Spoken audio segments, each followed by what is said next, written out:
the island. So why do I want to go on the island? I definitely want to reclaim some humility, if I'm honest. I think a lot of people my age take things for granted. I'm definitely one of those people, and I'm not blind to the fact I take things for granted either, which is probably the sad part of the story. I have a huge expectation of the world around me and don't really have any responsibility for it. For instance, if my house is cold, I just flick a switch and don't have any real responsibility for my house getting warm. I don't have to go and chop up logs to make my house warm, nor do I have to go and chop up logs to make a fire to cook my food. And I haven't even thought about going to get the food yet. I'm just talking about building the fire to be able to cook it. So I think a lot of people my age, myself included, are really kind of responsible but irresponsible adults.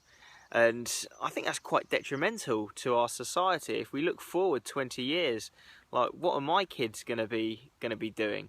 What kind of life lessons can I teach them if I don't really have any lessons of responsibility like my kind of parents, my grandparents passed through to me? Because they definitely had a lot harder and rougher road to live than I did.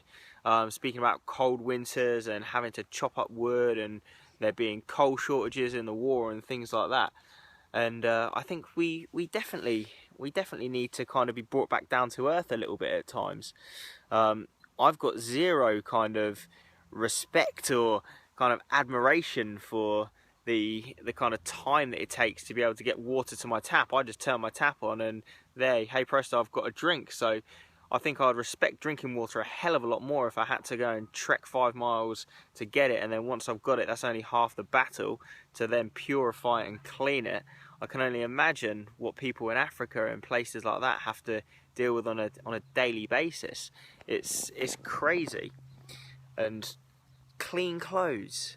I wake up every single day and I've got an expectation to put clean clothes on, and if I haven't got clean clothes, I put them in the washer, and then I'll have clean clothes an hour later. Being stuck on a desert island, that'd be amazing, I think, to not have a wardrobe to go to and to not have cosmetics to turn to every single day.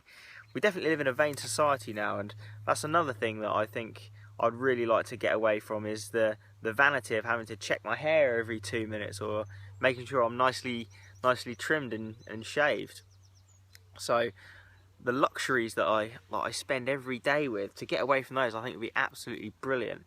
And then the people side of things as well. I manage people for a living, so imagine managing people that you have to manage to survive. I just can't wait. Hopefully I get on the island. Speak to you soon.